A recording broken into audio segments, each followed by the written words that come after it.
O século XX tornou-se conhecido como sendo Era dos Extremos. Duas guerras mundiais, Guerra Fria entre Estados Unidos e a União Soviética, Guerra do Vietnã, e também ocorreu o Acordo de Bretton Woods. Este último foi responsável pela nova ordem econômica global. O acordo potencializou o crescimento econômico após o fim da Segunda Guerra Mundial. O mundo cresceu, as democracias em países desenvolvidos se fortaleceram e a ideologia liberal ganhou força no mundo ocidental. Foi um século que terminou sob a liderança dos Estados Unidos.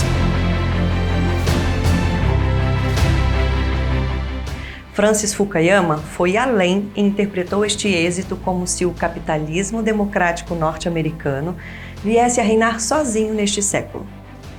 Isso não ocorreu. Surgiram novos e potenciais poderes hegemônicos no mundo. Esses serão os temas da nossa aula de hoje.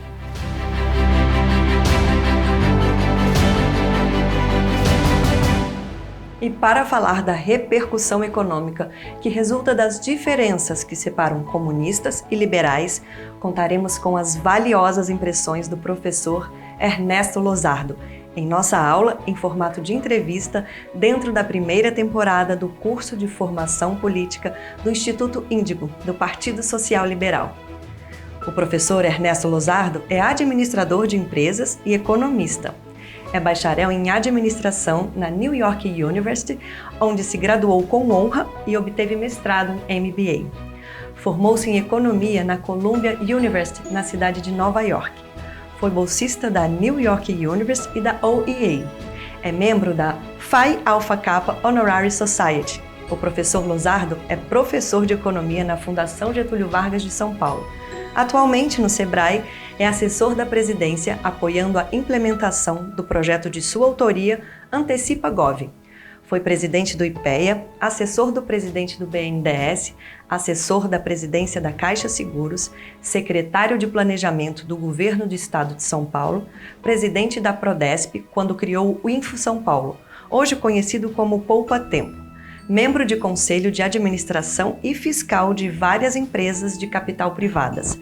É autor de livros Ok, Roberto, Você Venceu, O Pensamento Econômico de Roberto Campos, Globalização, a certeza imprevisível das nações, derivativos no Brasil, Fundamentos e Práticas e Déficit Público Brasileiro, Política Econômica e Ajuste Estrutural. Professor Losardo, entre as nações líderes, Estados Unidos, União Europeia e China, têm ocorrido diferentes conflitos de natureza econômica, tecnológica, propriedade intelectual e, mais recentemente, proteção ambiental e dos recursos naturais. Parece ser um novo mundo sem a predominância do poderio militar. Pergunto, há uma disputa ideológica entre capitalismo liberal e capitalismo de Estado ou há outras causas inerentes à hegemonia global entre as nações? Muito obrigado pelo convite do Instituto Índico e é um prazer falar com os internautas que estão aqui presentes. Espero que essa apresentação seja de valia para muitos. Olha, essa pergunta é importante, acho que dá toda assim, a moldura do que eu vou falar ao longo dessa aula, né? Sim, há assim, uma disputa ideológica entre Estados Unidos e China, principalmente, né? Os Estados Unidos é um país que exporta ideologia de capitalismo democrático, de Estado de Direito, exporta a sua maneira de viver, seus valores, o que não ocorre com a China. A China não é um país que se preocupa em exportar a ideologia que é do seu país, né? Então, o que nós temos nesse momento é um confronto de dois modelos muito diferentes. No caso, China é um país com capitalismo estatal, uma economia que eles mesmos definem muito bem, que é uma sociedade socialista de mercado. O governo chinês detém o controle do desenvolvimento, não só no tocante à produção de bens e serviços, mas também da qualidade de vida das pessoas, dos chineses. Os Estados Unidos têm uma preocupação de manter essa flama do capitalismo liberal, mas e ser assim, um líder, né, no sentido de ser um grande ator global. Quer dizer, é o país que dá as regras do jogo da ordem internacional. Essa disputa é mais acirrada porque a China tornou-se uma potência econômica, científica e tecnológica muito grande. Em várias áreas científicas e tecnológicas, a China já ultrapassou os Estados Unidos. Isso em questão de 5 décadas ela conseguiu isso. Então, nesse sentido, a China ela não é uma ameaça, mas é um país que tem um modelo diferente dos Estados Unidos, cuja preocupação central do governo é o bem-estar da sociedade, que eles chamam de crescimento harmonioso, o que nós não vemos na economia capitalista de nenhum país. Então, hoje o mundo é um país que depende muito mais da China do que dos Estados Unidos. Professor, se a antiga ordem global, Bretton Woods, terminou, o que há de novo? O capitalismo liberal está em risco? Olha, o Bretton Woods foi um marco importante da economia ocidental, né? Após a Segunda Guerra Mundial, era necessário fazer uma reconstrução do capitalismo ocidental. Tinha que ter um líder. E a nação que liderou esse processo foram os Estados Unidos. De certa forma, foi uma estratégia muito bem arquitetada e vitoriosa, porque por quase 70 anos o mundo não mais enfrentou guerras, o mundo cresceu, as instituições internacionais ficaram mais robustas e fortes, e os Estados Unidos liderou essas instituições. Do que eu estou falando? Das Nações Unidas, estou falando do Fundo Monetário Internacional, do Banco Mundial, da Organização Mundial da Saúde, da Organização do Comércio Internacional. Então, todas as instituições que formam, na verdade, a arquitetura da ordem global, no qual os Estados Unidos é o principal ator. Isso foi, assim, uma estratégia que deu certo e ela se esgota, ela parou. Ou seja, isso hoje envolve que as nações emergentes, principalmente, e lideradas, no caso, pela China, tenham que ter um novo equilíbrio de forças. Então, é aí que reside a principal área de conflito entre as nações desenvolvidas e emergentes num plano do novo, assim, do capitalismo global. O capitalismo global, assim, não é que ele esteja enfraquecido, no absoluto, muito menos o capitalismo liberal. Ele muda na sua configuração, na sua abordagem. Cada indivíduo tem a sua liberdade de expressão, a sua liberdade de pensamento, tudo bem. O que difere, acho, hoje em dia, é que esse capitalismo dá muito bem e certo em países desenvolvidos, muito desenvolvidos. O que quer dizer isso? Com alto grau de educação, de saúde, de proteção à sociedade. Tudo isso é próprio de um capitalismo liberal em sociedades desenvolvidas. Não se trata dos países emergentes, cujo o capitalismo, se é que tenha capitalismo, não tenha a mesmo vigor e a mesma estrutura que tem os países europeus ou os países dos Estados Unidos. Então, acho que o novo capitalismo que eu vejo não é que o capitalismo liberal esteja ameaçado. Tem uma outra configuração que eu chamaria de o capitalismo corresponsável, do qual o capitalismo liberal faz parte, assim como o capitalismo de Estado também faz parte dentro desse modelo da nova ordem econômica global. Por que a globalização, que foi muito estimulada pelos Estados Unidos, está sendo alvo de críticas anti-globalização por intelectuais, políticos e governantes norte-americanos e a esquerda política de vários países? Está se configurando neste século que o mundo será liderado pelo triângulo de poderes hegemônicos, atores globais, Estados Unidos, União Europeia e China? Olha, a globalização não é uma ideologia, né? A globalização é um processo, né? E o que não se planejou corretamente? A globalização ela tem um princípio que é a liberdade do fluxo de capital, do fluxo de pessoas, né? E do fluxo de produção. Então, a globalização tem esse norte de integração entre países. E onde é que a globalização, como foi imaginada pelos países desenvolvidos, não deu certo? Não se imaginou duas coisas: o fluxo de pessoas no mundo, e o segundo aspecto é a redução da pobreza. A pobreza é um ponto chave na globalização. A globalização, para funcionar, ela depende de renda, o aumento da renda per capita do mundo, né? O que isso que ocorreu foi que os países desenvolvidos que obtiveram as maiores vantagens da globalização. Algumas nações ficaram ilhadas, empobreceram, porque não conseguem ter acesso os bens e serviços são produzidos no mundo. E vem a China, uma outra proposta. A China tem uma preocupação enorme com o bem-estar da sociedade. E ela é, nesse século, o principal investidor do mundo. Então, quando eu falo da China, só para adiantar um pouco, é que ela tem a preocupação de redução da pobreza e com isso ela possa abrir o seu mercado para essas nações emergentes com uma renda maior. Essa é uma estratégia, eu diria assim, inteligente do ponto de vista de inserção no país emergente e modificando a velha ordem global que era liderada pelos Estados Unidos. Então você tem Estados Unidos, tem a União Europeia e tem a China. Então esse triângulo assim, que tem uma força muito grande e se da globalização a pobreza não for reduzida, ela está ameaçada. Comecemos pela União Europeia. Qual foi o intuito da criação da União Europeia? Quais os principais desafios da UE neste século? Olha, a razão da criação da União Europeia vem já de muito tempo, né? Uns séculos que se pretendia fazer uma união da Europa. E isso se deu após a Segunda Guerra Mundial. Os europeus chegaram à conclusão que estava na hora de parar de europeus matar irmão. Né? E começou-se, então, isso lá atrás com alguns países, foram 7 países, que se uniram para fazer um controle da produção de aço e carvão. Carvão para fazer combustível, né?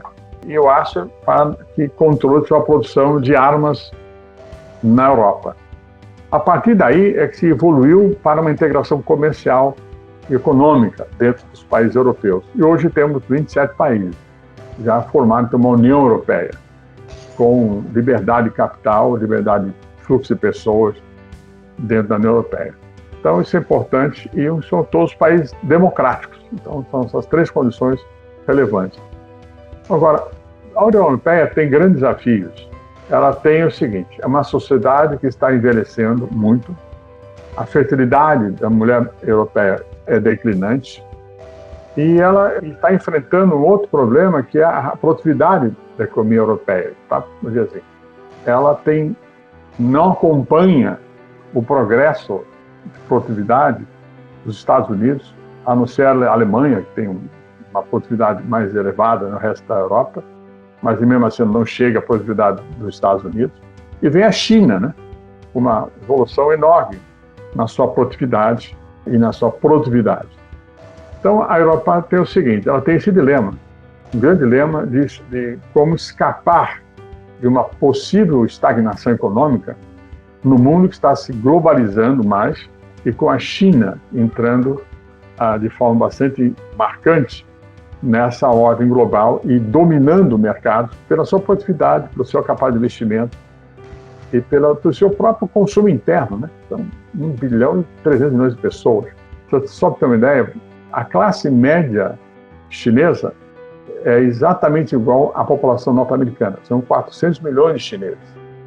E o presidente Xi Jinping tem a meta e a missão de dobrar essa população classe média nos próximos 20 anos.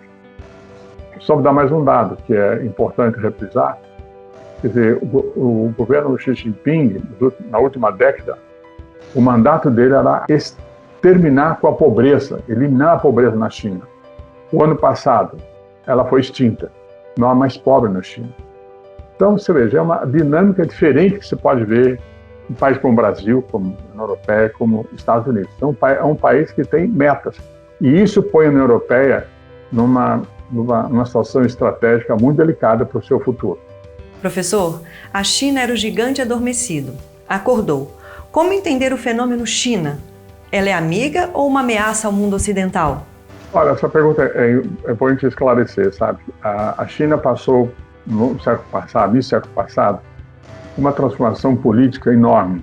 Os impérios dinásticos, né, colapsaram, porque eles não promoveram o desenvolvimento social e econômico na China como a Europa conseguiu, muito menos em relação aos Estados Unidos. Então, o dilema era esse: se o dinástico faliu, para onde vamos? Né? Ela tinha que achar um modelo de crescimento. Né? Tentaram imitar a Europa, e logo viram que aquilo não dava a menor possibilidade de evoluir na China, pela própria tradição chinesa, né? Que é uma sociedade comunal. Como é que a China acorda como um gigante adormecido. Isso se deveu principalmente ao presidente Nixon. Na época, em 1972, Nixon estendeu a mão aos chineses dizendo o seguinte: o mundo será melhor se a China for ingressar na economia global. E os Estados Unidos, no caso Nixon, abriu o mercado americano para a China, garantiu a entrada dela nas Nações Unidas e na Organização Mundial do Comércio. Tudo isso mudou a China. Quer dizer, ela era um gigante adormecido, mas não teria também acordado como acordou se não fosse a mão americana. Foi vital para ela.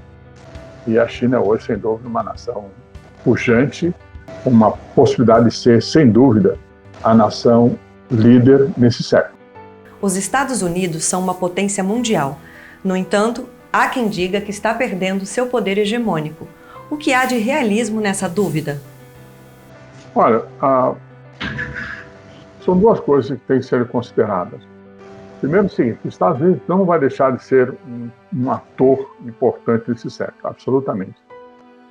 É uma nação muito desenvolvida, o seu avanço tecnológico científico é difícil a China chegar próxima dele nos próximos 50 anos. Acho que tem chão ainda, um tempo enorme para a China percorrer para chegar, mas pode chegar sim, antes do final desse século. Então, os Estados Unidos não tem mais o controle que tinha junto às instituições internacionais. Quando eu fui lá no começo de Bretton Woods, quando criou todas as instituições internacionais para dar ordem à economia global, os Estados Unidos foi a nação-chave que liderou a estratégia, os objetivos, os investimentos dessas instituições. Isso não está mais acontecendo porque não só os emergentes também lutam para ter a sua voz dentro dessas instituições, como também na europeia, assim como a China. O conflito, então, que se tem hoje é este. Não é? Como os Estados Unidos vai conseguir dividir ou compartilhar a sua hegemonia com novos emergentes, novos poderes hegemônicos crescendo do mundo, que é a União Europeia e a China. Em que medida esse cenário global para o século XXI influirá na economia brasileira? O Brasil estará preparado para navegar nessa nova ordem de poderes globais? Olha, preparado não está, né? Não está mesmo. O que é importante a gente frisar é que o Brasil não tem planejamento. É impossível uma nação emergente poder sobreviver na globalização sem uma estratégia de desenvolvimento. O que significa a estratégia? Uma interna ou outra externa. Primeiro, a interna.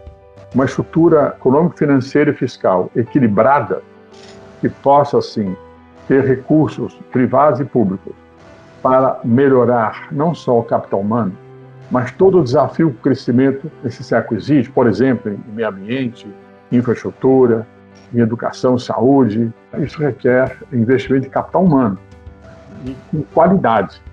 Nós estamos longe disso. Nós não temos nenhuma estratégia de inserção global. Então é muito difícil. O Brasil poderá ficar realmente relegado a um país de pouca importância no comércio internacional. Mas não quer dizer que no futuro nós não possamos ter um plano estratégico que possa incluir essas preocupações dentro do desenvolvimento econômico brasileiro, né? O Brasil tem sido um país muito casuístico. Quando o Brasil cresceu rápido, foi um período em que o planejamento econômico tinha valor.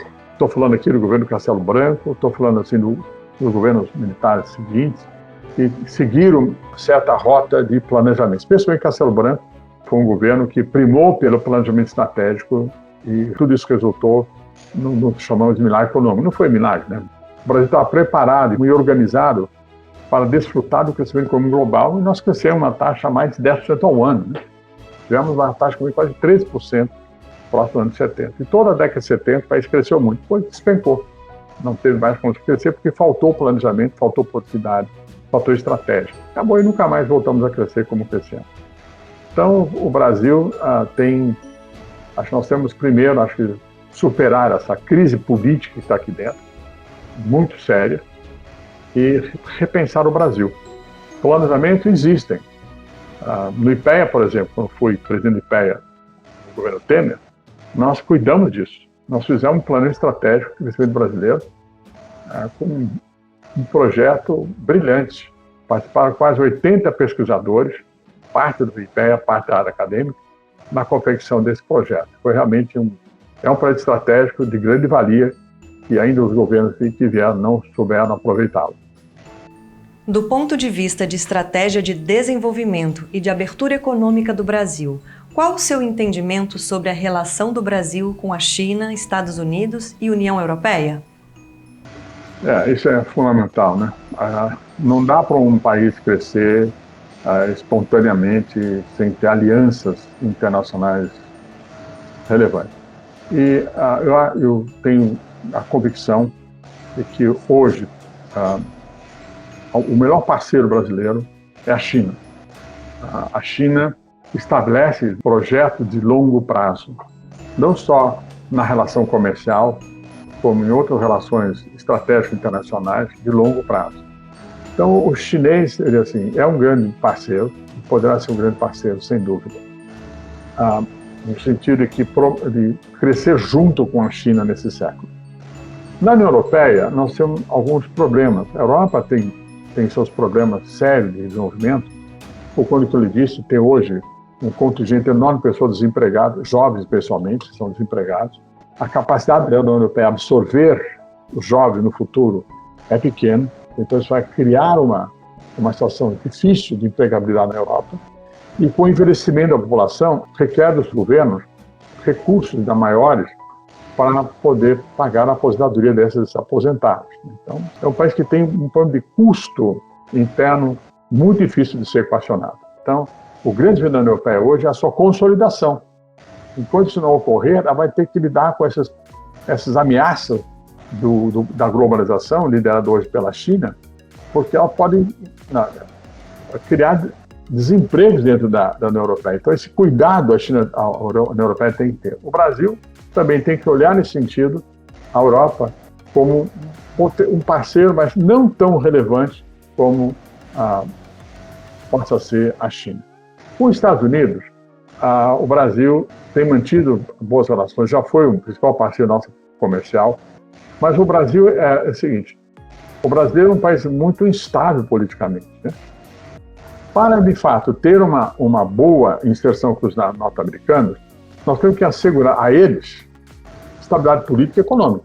Nós estamos vivendo altos e baixos e isso não dá estabilidade a nenhum investidor no Brasil, especialmente do ponto de vista do olhar norte-americano. Então, ele não se preocupa muito conosco, não. Ele vai continuar com pouca em relação conosco, mas acho que quem tem interesse no Brasil, que pode investir no médio e longo prazo, tem uma visão, assim, diria mais, de longo prazo, como qualquer nação, são os chineses. Então, acho que a nossa inserção global começa por uma ordem interna fiscal. Esta esclarecedora exposição encerra mais uma aula-entrevista marcada pela lucidez no curso de formação política do Instituto Índigo do Partido Social Liberal. Finalizamos com chave de ouro mais este encontro com o conhecimento que contou com a estimável colaboração do professor Ernesto Losardo. Olha, eu agradeço muito essa oportunidade, porque nós temos certamente que repensar o Brasil com muita seriedade e repensar no sentido da sua inserção global. País como, só dar um exemplo, como a Coreia do Sul, né?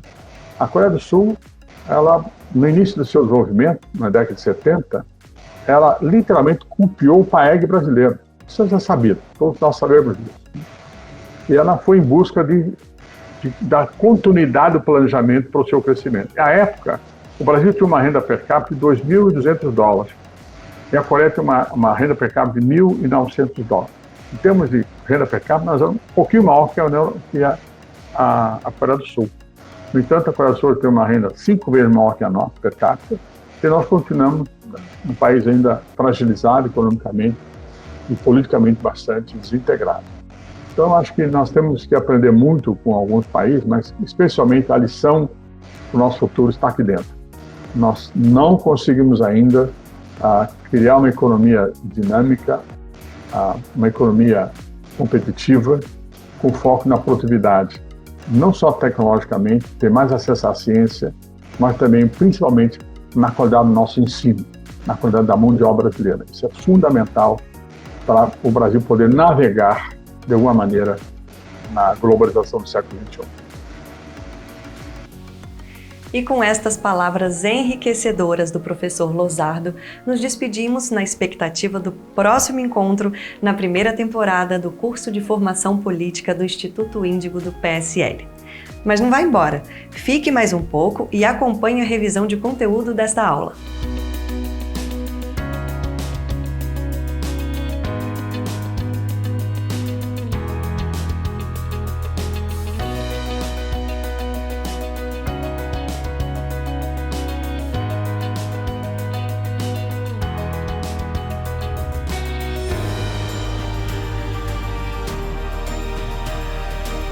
Nesta aula de hoje, em formato de entrevista, tivemos a oportunidade de surpreendentes revelações dentro de um conjunto de esclarecimentos que lançam um olhar diferente para o mapa político e econômico do planeta.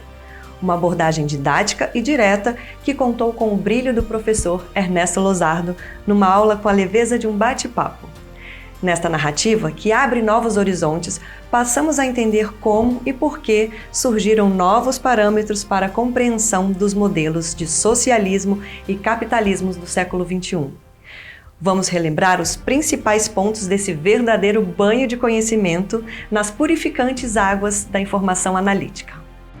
Para oferecer o caminho de acesso a esse novo olhar sobre os modelos de organização social e econômica, a aula com o professor Losardo deixou claro que é preciso estabelecer parâmetros novos para a compreensão de um novo campo de disputa ideológica entre modelos liberais e socialistas, com ênfase para o poderio econômico e tecnológico, algo que veda a possibilidade de entender o socialismo da China de hoje da mesma forma com que entendíamos o comunismo europeu dominante do século XX.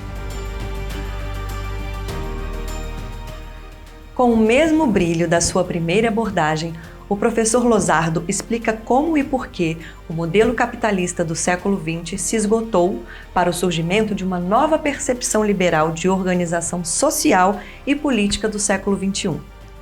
O professor mostrou por que estamos falando de um momento em que o liberalismo protagoniza a construção de um novo equilíbrio de forças entre nações desenvolvidas e emergentes para o surgimento de uma nova ordem econômica global. Num dos momentos mais reveladores da nossa entrevista com o professor Losardo, passamos a conhecer o verdadeiro retrato da chamada globalização. Seu painel surpreende pelo convite de um novo olhar sobre a globalização, mostrando como e por que a redução da pobreza se apresenta como tendão de Aquiles para o sucesso de um modelo planetário globalizado. Nessa aula inesquecível, passamos a enxergar que existe uma relação direta entre uma estagnação econômica da Europa com o envelhecimento da União Europeia e a baixa fertilidade da região. E para seguir nesse conjunto de revelações surpreendentes, você ainda aprendeu que, em contraponto às alarmantes previsões para a Europa, a China surpreendeu a erradicar a pobreza em sua escalada econômica. Sem meias palavras, a entrevista do professor Losardo fez a gente entender como a falida e ameaçada China dos impérios dinásticos do século XX surge como potência que disputa a liderança mundial do século XXI. Pouca gente sabe como a China chegou onde chegou, mas você que acompanha nossos cursos do Instituto Índigo passou a entender nessa aula como e por que a visão liberal dos Estados Unidos foi decisiva para o despertar da China como potência econômica.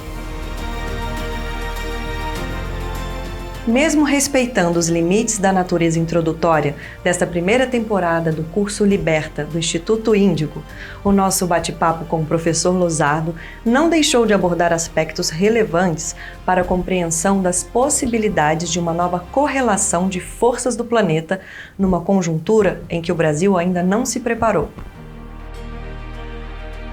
Nesse enriquecedor encontro de hoje, descobrimos que o chamado milagre econômico brasileiro, quando a economia nacional cresceu até 13%, não aconteceu por acaso.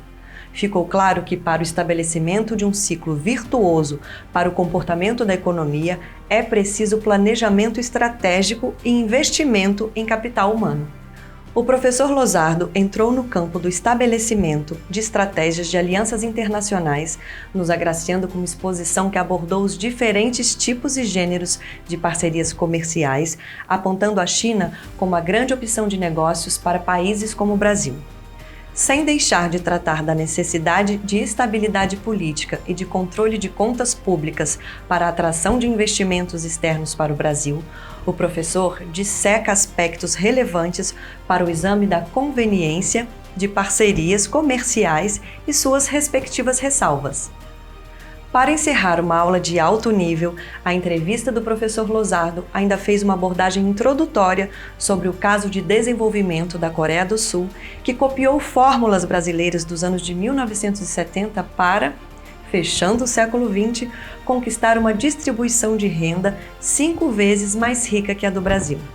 Nesta revisão de conteúdos, avançamos para mais uma fase na direção da conclusão da primeira temporada do curso de formação política Liberta 1, em seu módulo de introdução, oferecido pelo Instituto Índigo do Partido Social Liberal.